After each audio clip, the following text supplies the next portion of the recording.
Dear colleagues, welcome to the online meeting of the Science and Technology Committee. I'm Nato from Iceland, the Vice Chair of the Assembly's Science and Technology Committee.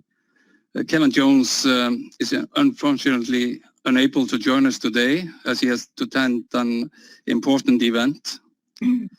Today we will consider two of our committee's 4 draft reports. Let me also point out that we have a number of observers joining us today, including a considerable number of members of the international staff at the NATO headquarters and the NATO Communication and Information Agency. We are glad to have you here with us, if only virtually.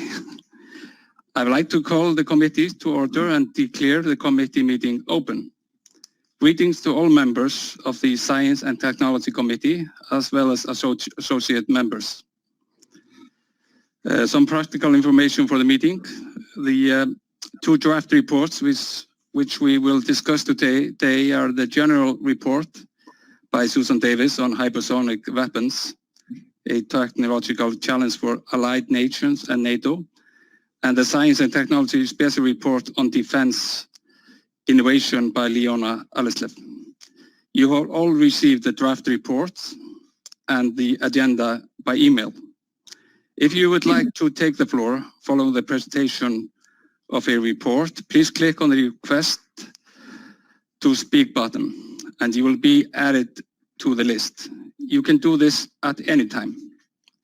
Should you experience technical difficulties, please make use of the operator chat box tab found on the right-hand side of your screen. Our committee coordinator for this meeting, Karen Walker-Love, is available to assist you. There is also a hotline you can call for technical support. You can find this number at the top of the chat box or ask, and Karen can provide you with the number. All relevant documents, such as the draft agenda and draft reports, can be found under the Documents button on the right-hand side of your screen. We will do our very best to keep this meeting under 2 hours. If needed, we will have to exercise control on our debates to keep us on time. I will therefore structure the meeting in the following way.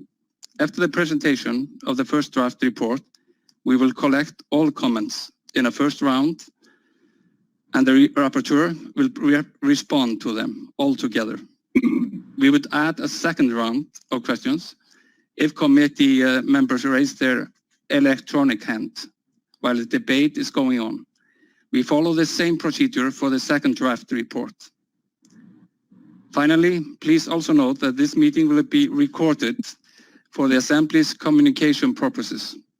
Please contact the committee director if you have any concern or wish to be accepted from this.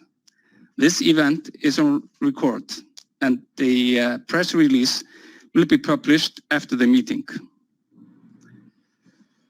And our second on our agenda is adoption of the draft agenda. And I would like now to ask the committee to take up the draft agenda for these proceedings. Are there any comments? Are there any objection to the draft agenda?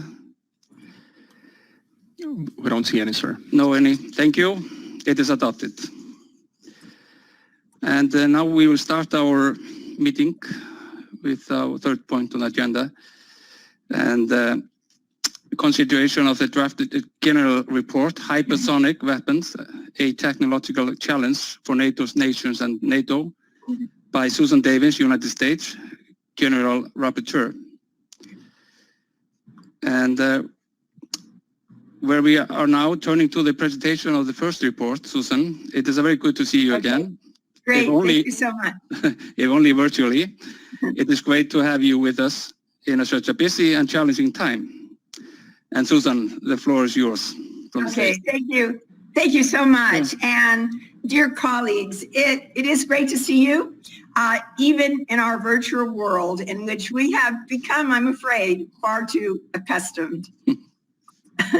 I hope that you and certainly your families are all doing very, very well. It is my pleasure to present my draft report on hypersonic weapons. And we ask that question, is it? Yes, a technological challenge for allied nations and for NATO. Russia has begun deploying such weapons. Both China and the United States are investing heavily in their development. It's obvious that hypersonic weapons will have an important impact on the alliance and indeed international security.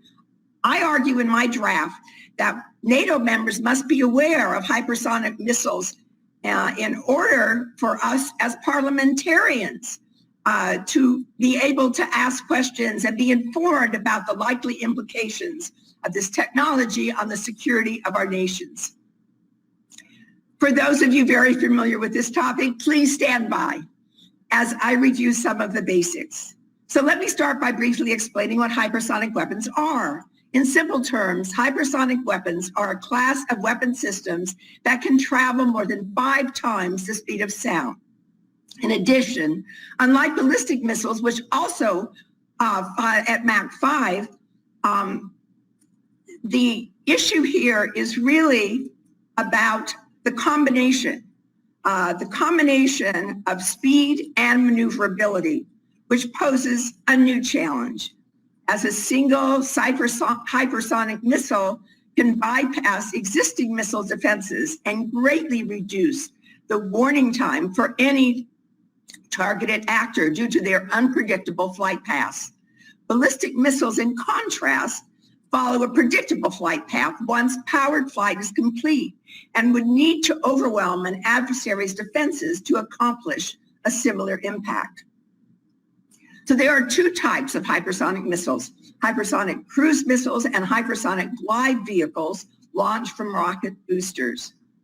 Hypersonic cruise missiles, HCM, are basically cruise missiles that fly at hypersonic speed, and they have an engine and needed air intake.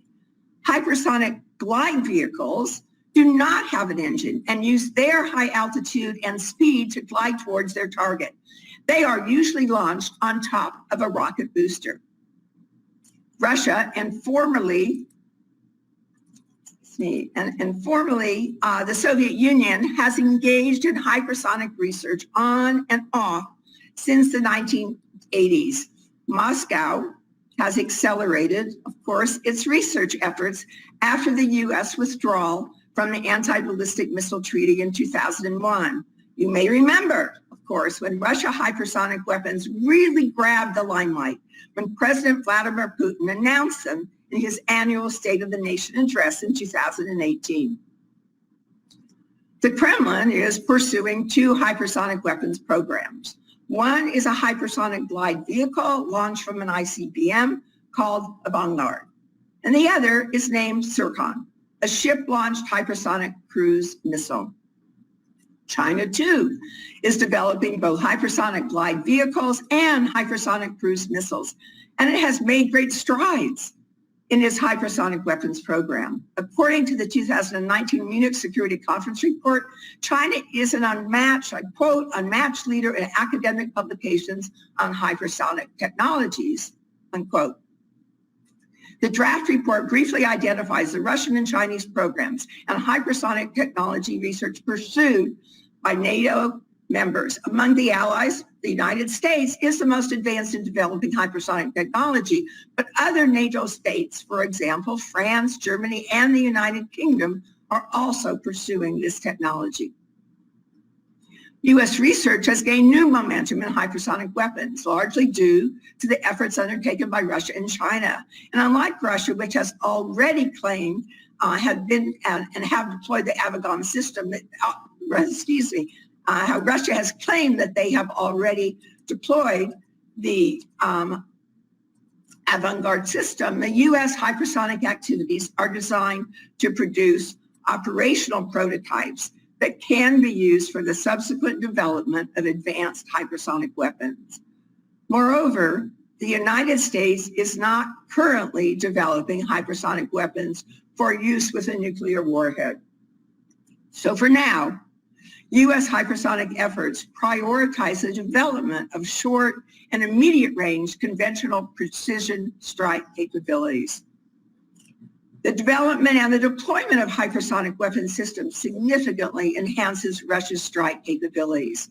The breakdown of the INF Treaty allows Russia to station new intermediate-range missiles on NATO's periphery, and intermediate-range hypersonic weapons would increase the risk for European NATO member countries. Hypersonic weapons shorten the delivery time, and this is very important, the warning time, shorten the warning time during a possible attack. Consider this: hypersonic weapon can reach a target 2,000 kilometers away in roughly the same time that a subsonic weapon can reach a target 150 miles away.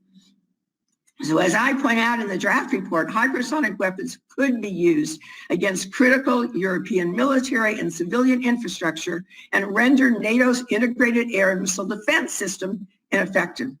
This system, which consists of a network of sensors, command and control facilities, as well as weapon interceptors, is designed to defend against current deployed threats.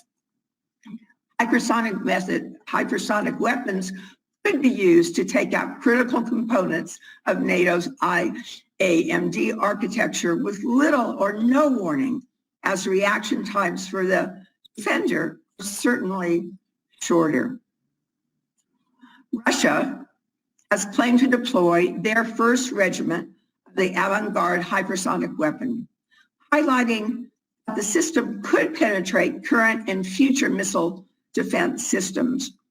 While we do not know details regarding this deployment or the veracity of the claims, what is highly likely is that both Russia and China will be deploying operational hypersonic weapons in the mid to late 2020s.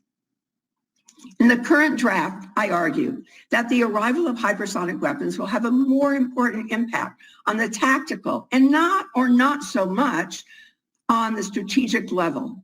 But however, the impact of hypersonic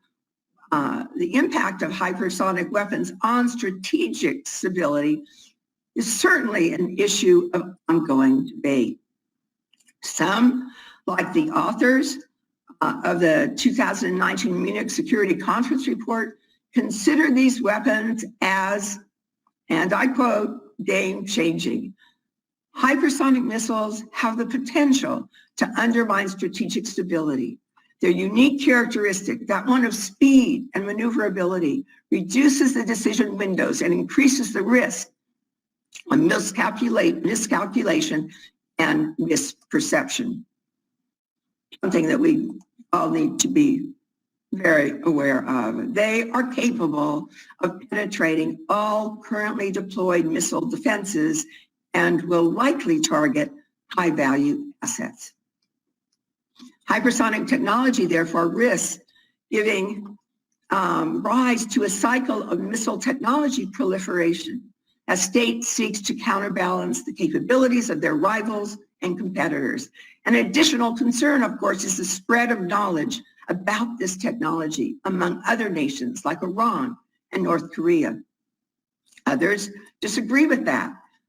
Some argue that Russia already possesses many nuclear-armed ICBMs, and adding a hypersonic weapon, such as the avant-garde, does not fundamentally change the strategic or deterrence calculus.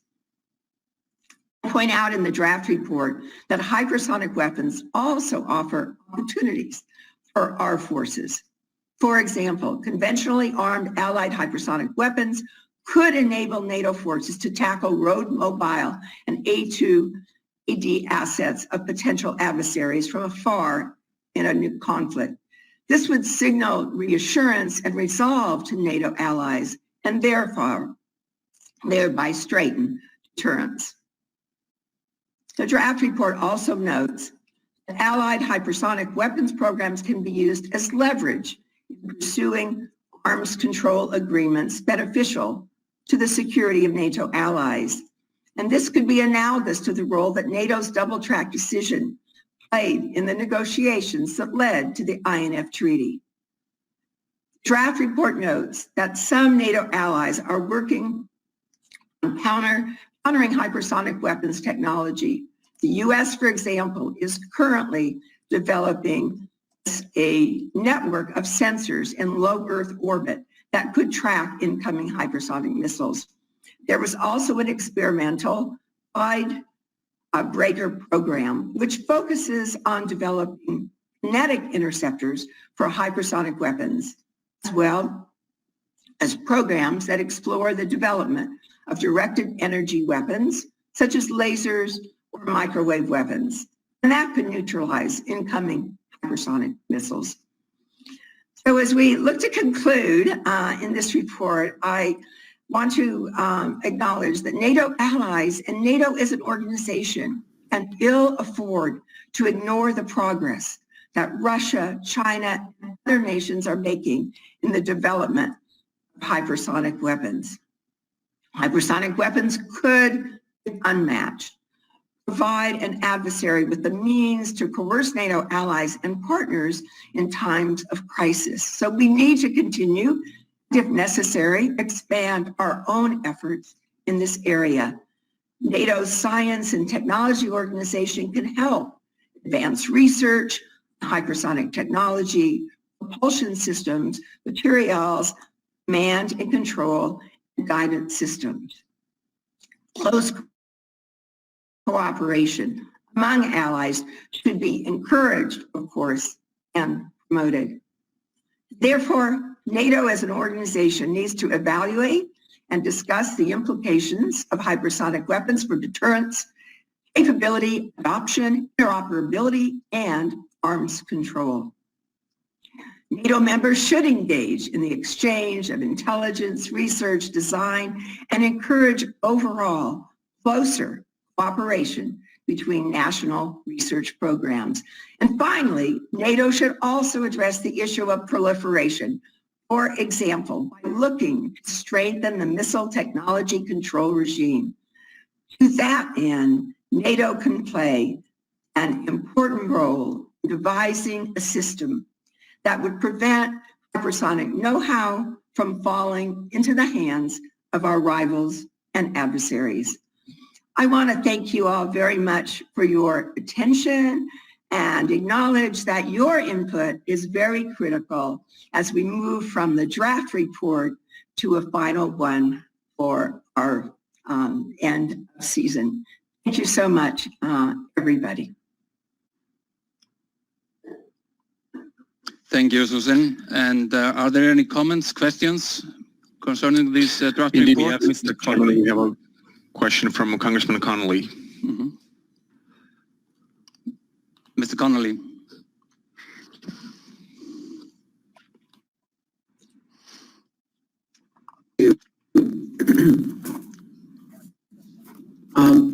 Can you see and hear me?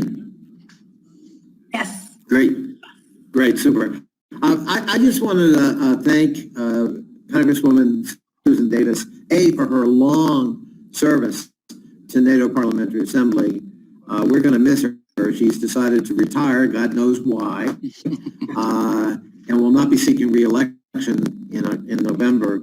And we're going to miss her. She's been a stalwart for NATO PA and in the U.S. delegation in particular. But this is a particularly thoughtful paper. What a great way to end your service to NATO Parliamentary Assembly, Susan. Frankly, it's thought-provoking, and it's one more thing we've got to be concerned about as we look to the future. I do have a question for you, Susan. I wonder, when you look at development of these weapon systems, how far advanced is China relative to others? Well, as I said, I mean, they're really been working even in a theoretical way on this. And I think there are some things that we don't know, actually, any more so than the work of Russia with the Vanguard. But I think that's something for us to continue to be very concerned about, as we are. And that's really because of Russia and China, as I said, that the U.S. has really begun being far more active. I mean, for all of us, it's priorities sometimes that we have to deal with. We have to deal with the risk, and we have to deal with the the experience that we're having and other concerns, other weapon systems that we know we need to be developing. But this one, I think, because I'm like a lot of members and didn't quite understand the implications. What I think I found, and Andreas and Stefan can chime in here, is that compared to other weapon systems, this one actually is not, it's costly, of course, but not maybe as costly. So I think for us to be open to that and to see that as part of our options, of course, that we have, considering this whole issue of speed and maneuverability. And, these weapons can get around other weapons so that they really can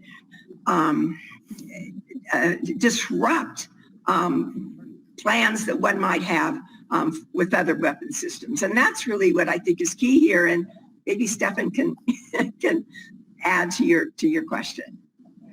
No, I think you covered it all. The only thing as far as China is concerned, China actually has done the most testing, and funnily enough, China has also published most articles about that technology, so they probably want just to showcase their technological prowess, but you covered all the issues that need to be covered. Thank you. And I wanted to thank my colleague very quickly, Mr. Connolly, because he has been such a champion for all of us. And we know that as a leader now in the NATO parliamentary, among the parliamentarians, we're just really very proud of him. So thank you, Jerry. Okay, next questions is from Galina Mikhaliuk. I'm sorry about the pronunciation, but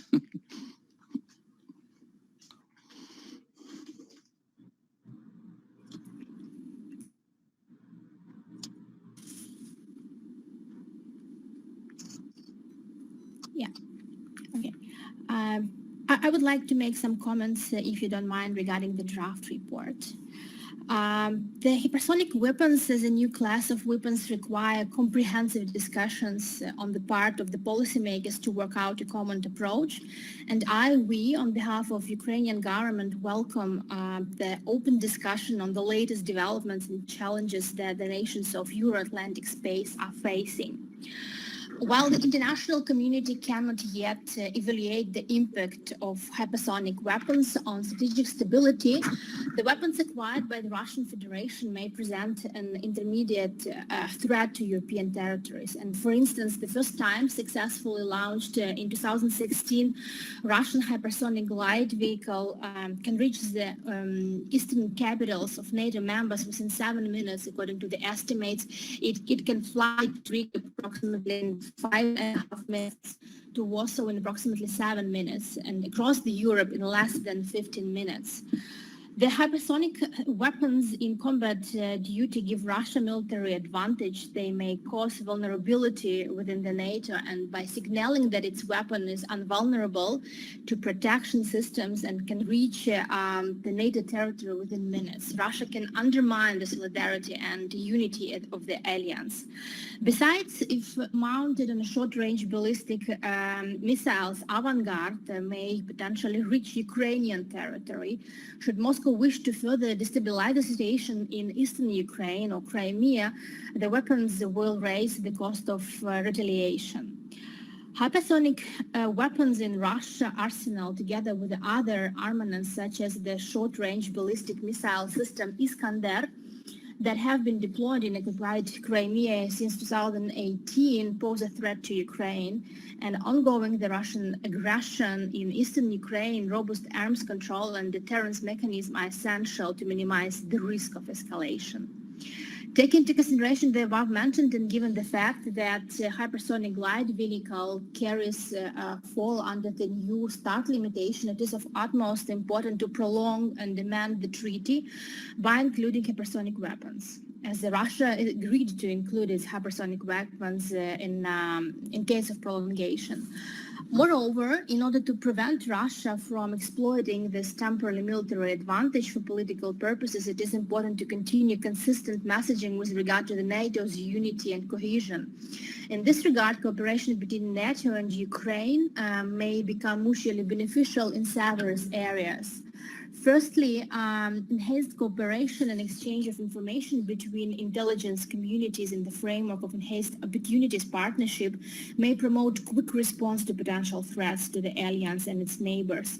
Secondly, the defense technical cooperation with NATO and Ukraine Joint Working Group will further develop the Ukraine's potential of weapons and military equipment according to the NATO standards, as well as give impetus to research and development in this sphere.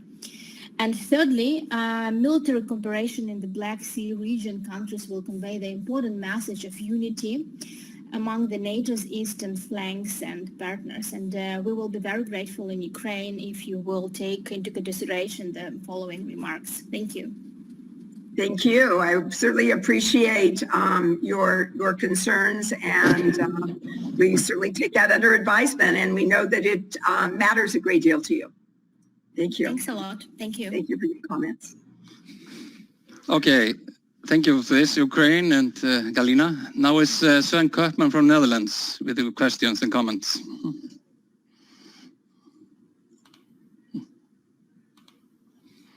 To Congresswoman Davis for your wonderful report. I'm sorry I'm holding my iPad, it just fell down. To be clear, the report I think is very timely, very useful. I would ask you one thing. You have paragraph 72, you speak, if I see it correctly, rather briefly about our possibilities to intercept these weapons. Now you may be brief on this because we don't have that many possibilities, but I would like to ask, should we actually make a bigger effort to do this? Is it realistic? What type of investment would we then be talking about?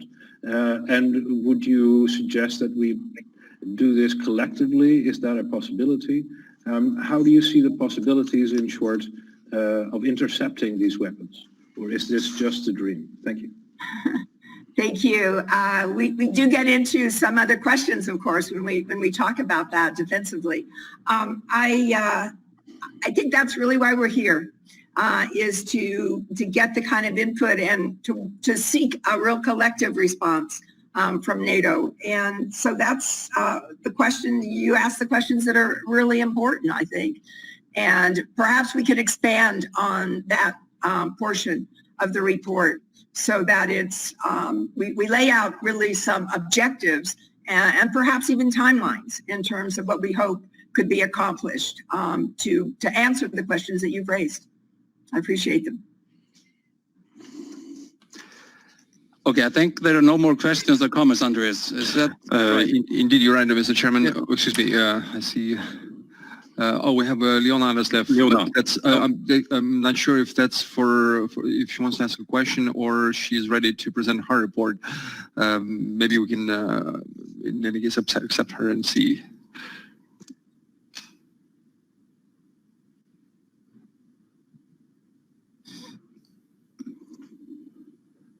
Apologies, no question. I was ready for you so that...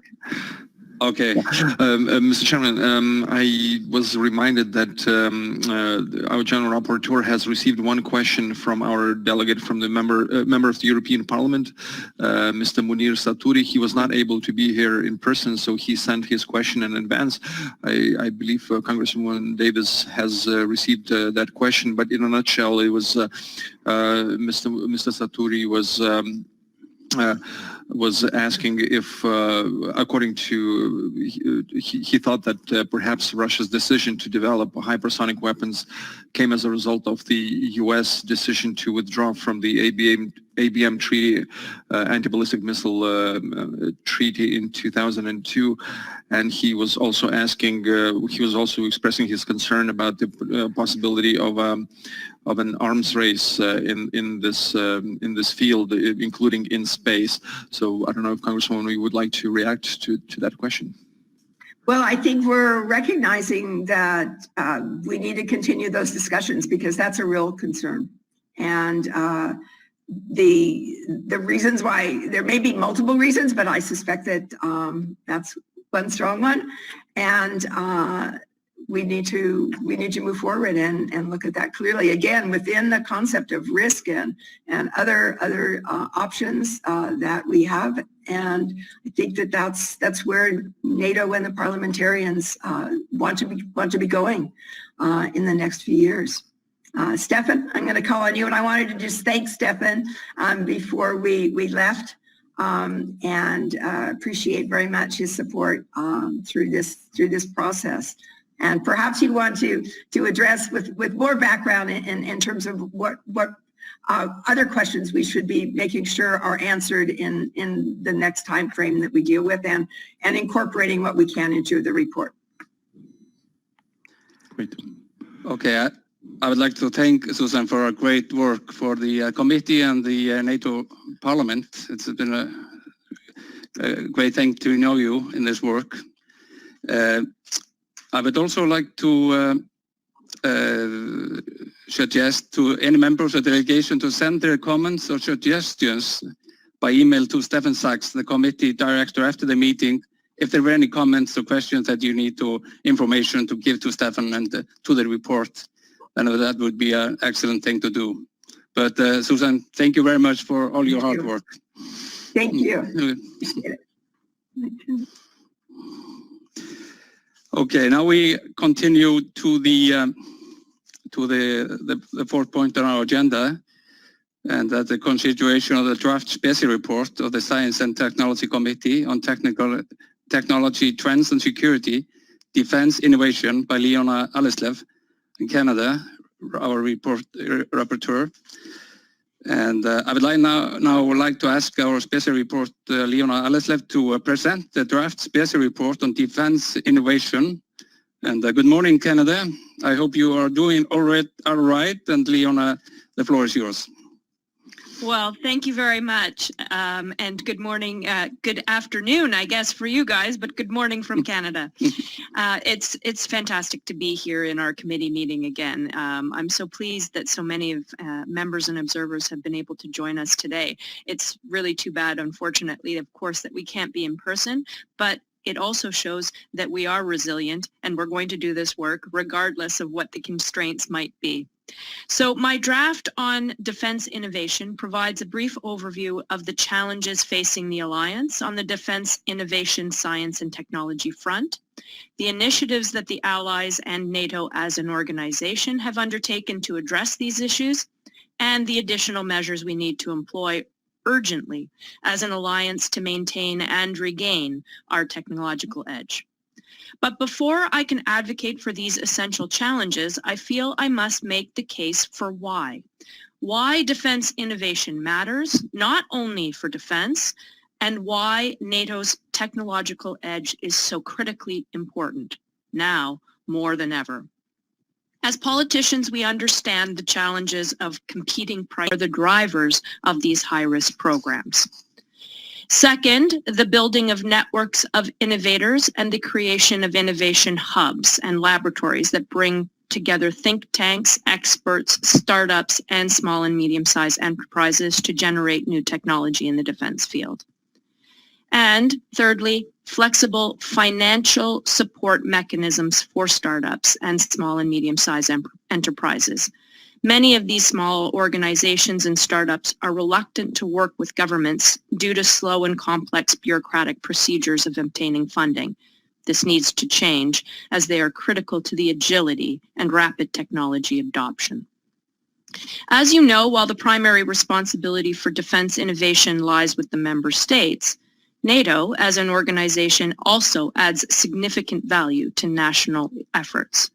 Within NATO, defense technological innovation is largely driven in the Science and Technology Organization by allied and partner nations, and by customers such as the Allied Command Transformation. NATO, too, has adapted to increase the efficiency and effectiveness of its defense innovation efforts. And for example, as a result of the latest NATO headquarters functional review, the Allies have established NATO's Innovation Unit and the Innovation Board. This is really important, and the key areas of the board's work include capability and warfare development, strategic level implications of technological innovation, fostering the adoption of innovation within the alliance, maritime research and experimentation, emerging and disruptive technologies, and rapid prototyping. And the innovation unit is the focal point for innovation within NATO headquarters and is responsible for fostering an environment where innovation will flourish across the entire NATO enterprise. So both at the national and NATO level, significant strides have been made to make innovation efforts more effective, affordable, and coherent. But technology continues to threaten to outpace us, and our adversaries are relentless in their pursuit of competing objectives, so we must do more. In the draft report, I make a few concrete suggestions with the key recommendations as follow. First, we do require a more strategic planning S&T approach and to foster an agile, innovative, and risk-tolerant mindset. And so in this context, I've highlighted the need to explore financial tools, in particular for seed money in support of technology demonstration and rapid studies. Next, our militaries need to improve how they scan, adopt, and measure innovation success. NATO nations are still second to none in research and technology. However, what we are not so much in a technology race, but rather in a technology adoption race. We must bridge the gap between science and applications and the speeding up of the technology adoption process. Lastly, we need to better coordinate technology export controls, screening of investments, intellectual property theft, and restrictions against collaboration with military-linked or otherwise problematic institutions in China and Russia. NATO can and must play a more enhanced role here.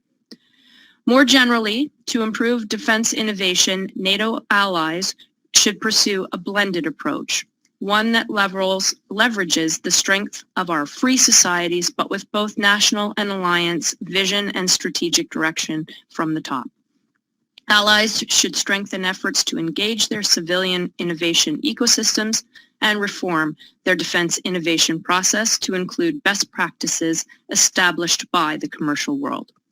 But we should not reform the defense innovation process merely by adopting commercial best practices. We must also ensure that our innovation system is secure. In their desire for speed to market and lowest cost, companies tend to overlook or downplay potential risks to our critical infrastructure. In this way, both commercial and defense innovation players will benefit from greater integration as the former may become more secure to offer greater protection to critical individual and commercial assets, and the latter will become more agile and able to attain more rapid technology adoption. So let me conclude by emphasizing once again that substantive efforts have been made towards improving defense innovation, but further progress is critical to regain our technological edge and prevent losing focus and resources. The simultaneous effects of COVID-19 on the economy and our collective security have been profound, but now is not the time to cut defense spending. The time for unity as an alliance has not passed. I know that you, like me, appreciate that only through vigilance and an unwavering commitment to defense innovation and the NATO alliance can we safeguard our freedom and our democracies and ensure continued peace and security. And thank you very much, and I look forward to taking questions. Okay, thank you, Liana, for this speech. And now it's first question is from Netherlands, Sven Koopmans.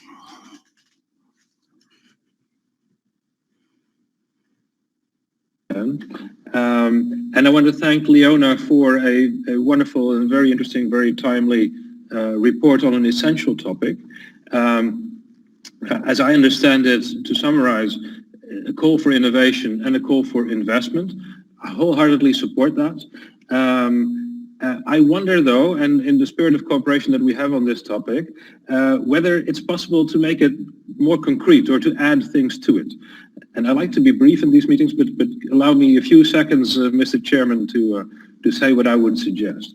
First is whether we can distinguish more between the threats of other states and of terrorists, non-state actors, if you will, because they are different threats when it comes to this new technology. And perhaps when I say all these things, I should say I imagine the issue of drones and drone swarms, but I know that Leona is talking about more. I am also talking about more, but to keep it in mind, because then the threat of these things from states is really different from if Al-Qaeda or ISIS or so opens a truck with these drone swarms coming at us. So maybe we need maybe we can add something to this, to the report on this. The second out of three is we should also perhaps focus more distinguishing between what we should have to attack others or to threaten others with rather, and what we should have to defend ourselves against others when they are attacking us. Is it possible? I asked this with the hypersonic weapons already, but here the same. Again, thinking of drones, drone swarms, is it possible to defend ourselves? What should we do? Should we do it collectively? Should we do it each for ourselves? Is that even possible? And the third thing is about regulation. And I appreciate very much Leona put some things on this in her report. Very happy with that. But I wonder whether we can expand on that. So we could perhaps talk about arms control treaties,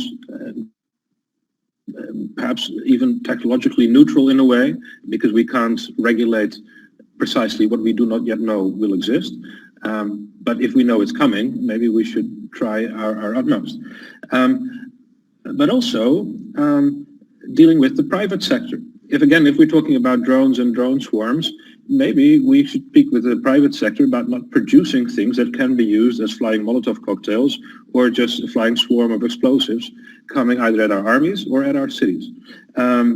So maybe we should do that, and maybe we can agree on a principle. Let's not have drones that you can't recognize as drones when they are flies or wasps. Lastly, Mr. Chair, thank you for your indulgence. I should say that on this topic in the Dutch Parliament, and Leona knows this, I passed a resolution, at least the majority did, to say that the Netherlands should take an initiative on these questions of regulation. And the foreign minister was going to launch this when the Assembly's political committee was to meet in The Hague in June. But of course it didn't happen. So we are hopefully rescheduling this. But just as a suggestion for Leona, I'll be very happy to work with you and offer my humble suggestions. If it doesn't fit in your report, I'll be very happy to help with another one. But I want to put it out there. Thank you very much, and forgive me for speaking so long.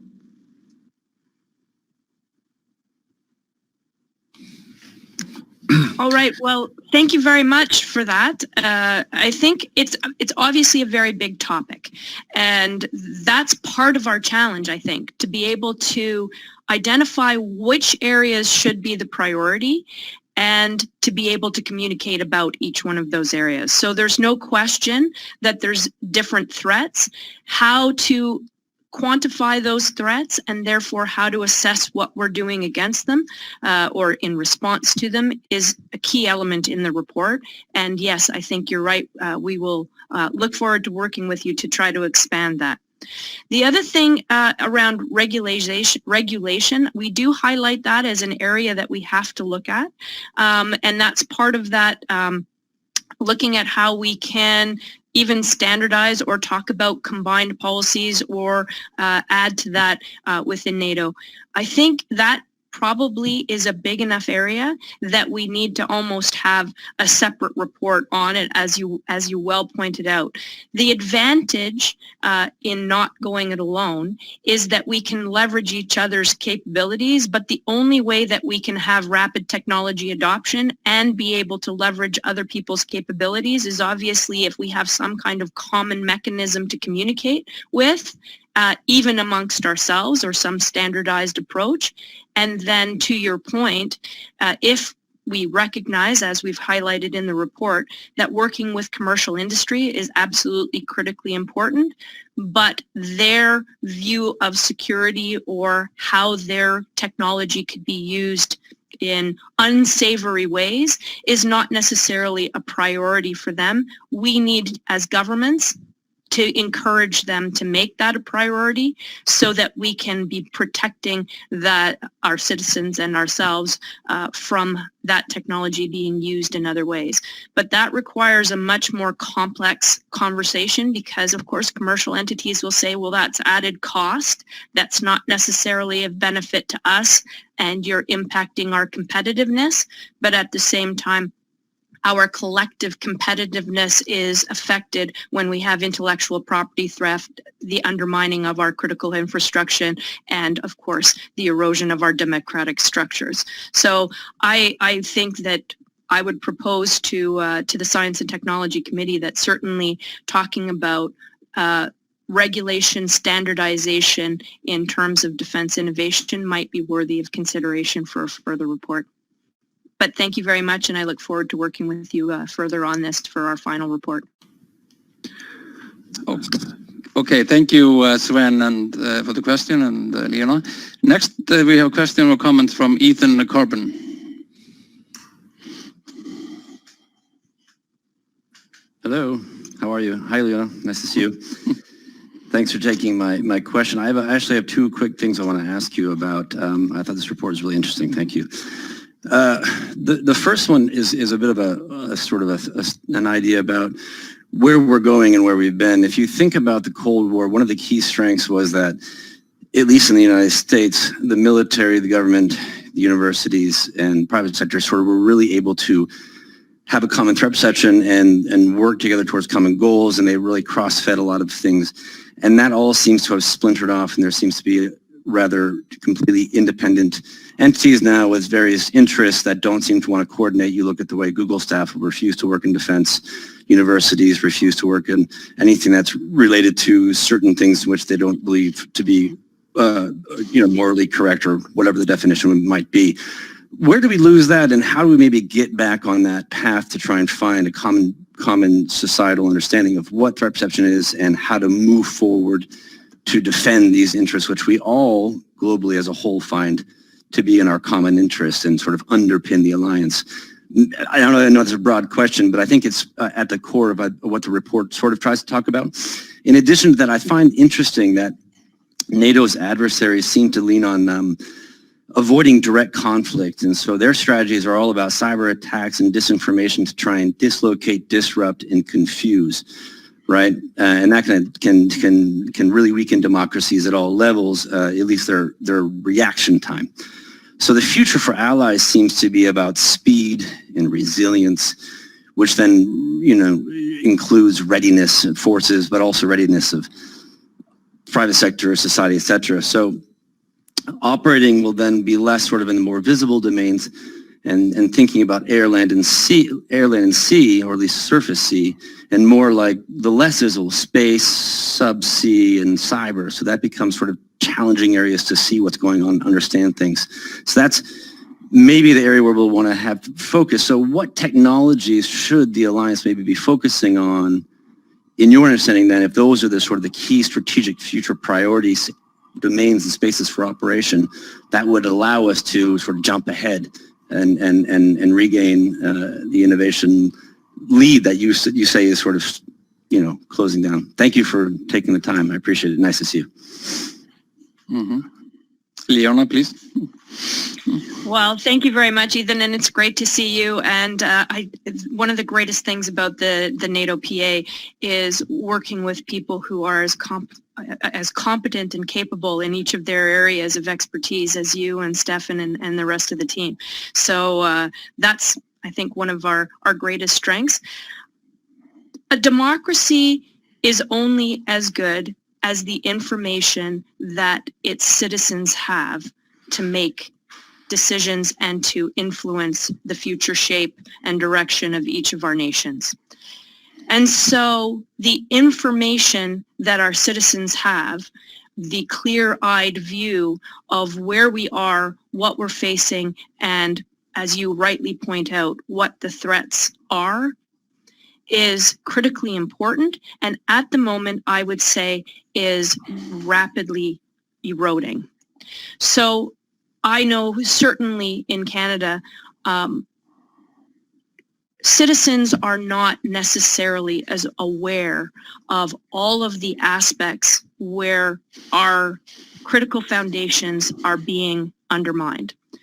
We don't have the ability to track where money has been stolen for, where we're losing intellectual property, where the hacks on our Canada Revenue Agency and identity theft, and because it's happening across the board rapidly, and as I mentioned in my opening remarks, very difficult to attribute where it's coming from, to what end, to what extent, etc.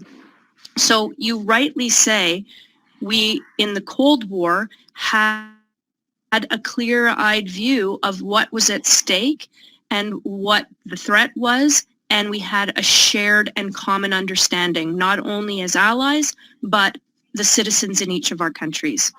Now, the threat is not necessarily, although in many cases for many of the allies it is, from invading troops or occupying forces. For many of us, it's much more subtle and much more difficult to pin down, and that is from the attacks on our economic, our social media, our election manipulating, the propaganda, the theft of the money laundering, all of those aspects. And so because we don't necessarily have a mechanism to gather that information in an integrated approach or to effectively communicate it, we don't then have a common threat perception, which means then we also don't have the common impetus and resolve to be able to address those threats. That is obviously one of the main purposes of, I would think, of this report, and one of the main things that we, certainly as NATO parliamentarians, but as all parliamentarians, have to work to be able to figure out. So I do believe that we need to change our mindset in terms of what we're really trying to protect. Sovereignty and security is about our own societies being able to choose the future direction of our countries ourselves, and not have it decided for us, and not by the theft of information or whatever.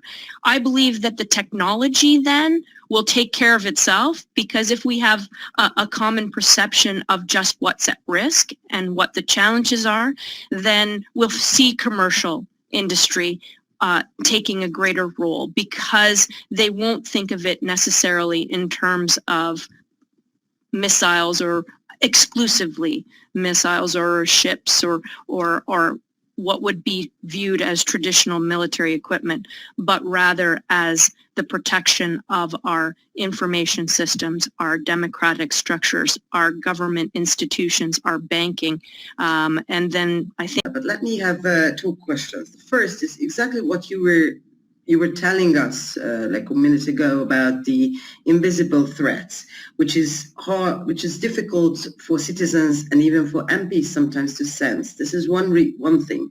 Second, because we are living a situation where there is COVID-19, and as a result there is an economic difficulty in most of the countries.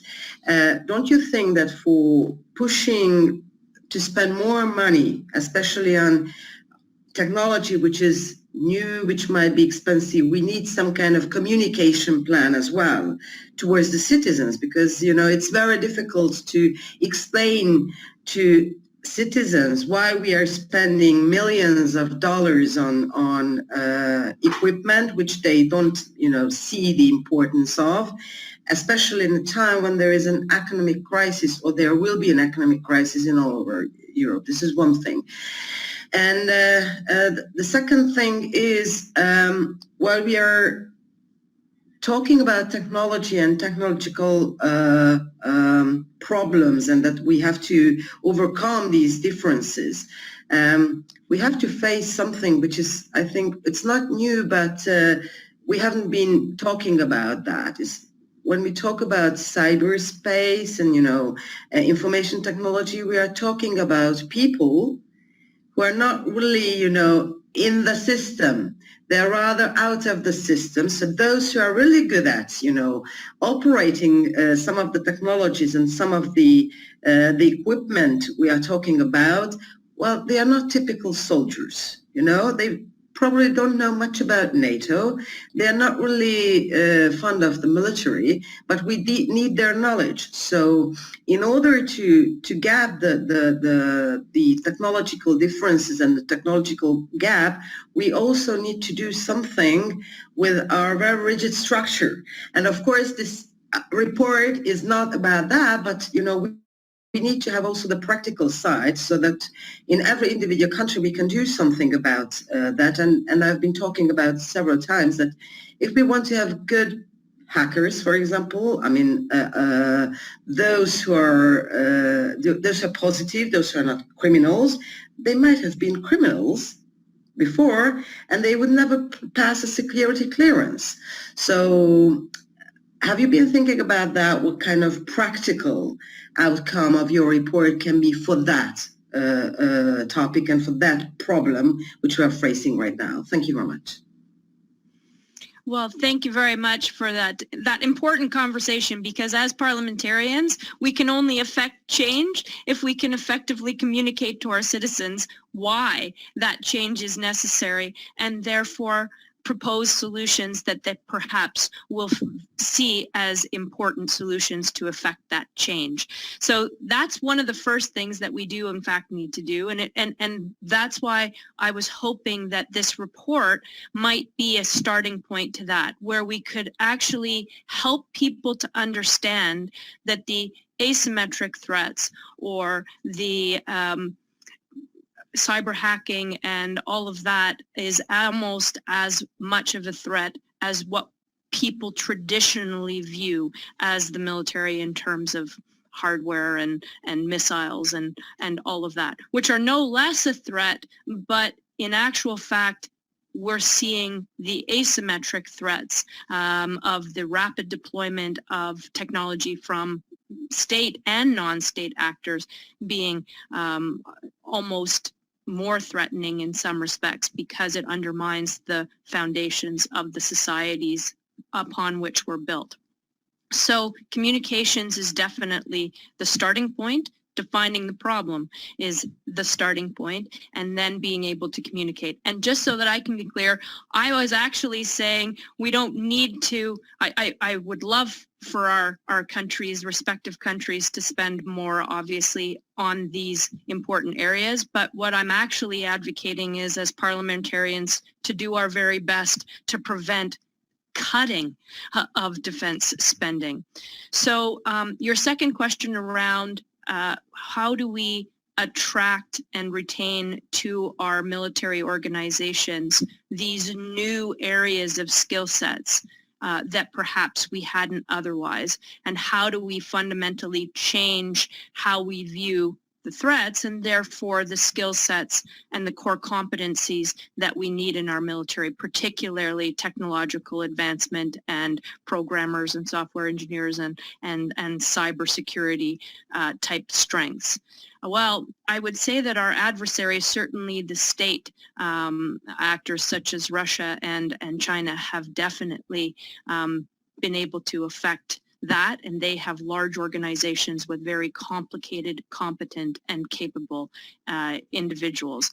And we will have to look at matching that. But again, if we are able to explain to our population why it matters and why this is an area that we collectively need to focus on for the protection and preservation of the foundations and fundamentals of our society, then we will see those type of people want to become more engaged in that endeavor. And I think that that's how we will be able to attract and retain those critical skill sets to this important aspect of what our nations are facing, certainly in the short term. Thank you. Anders, are there any more comments or questions? We have no further questions, sir. Okay, very good. Thank you. And I'd like to thank Stefan, of course, Stefan Sachs, for all of the help that he gave me on this report, because these reports don't happen overnight. They involve, obviously, as you know, extensive research. And so we certainly couldn't do it without the whole NATO Parliamentary Assembly, and in particular, Stefan Sachs. So my sincere thanks. yeah, thank you, Leona, and your work on this draft about defense innovation. And now we go to our fifth point on agenda. Is there any other business you would like to discuss, members of the committee? Any special discussion that you would like to take here? It doesn't seem so, Mr. Chairman. No, thank you. And if there is no other business to be discussed, let me move to our last point in the agenda, and that is date and place of our next meeting. Our next meeting is scheduled to take place on the 22nd of November at the annual session in Athens. Our Greek host, the International Secretariat, and the Standing Committee are monitoring the situation closely and will notify delegations should plans change. So we are still focusing on 22nd of November. And I look forward to seeing you there, whether in person or by video conference. And now we are conclude our meeting of the Science and Technology Committee. And I would like to thank all members for their constructive and thoughtful participation during our proceedings today. And let me also express my gratitude to the NATO PA Secretariat for making this meeting possible and for adjusting so well to these extraordinary circumstances. And until next time, we will see you later on, and bless from Reykjavik. Thank you. Bye.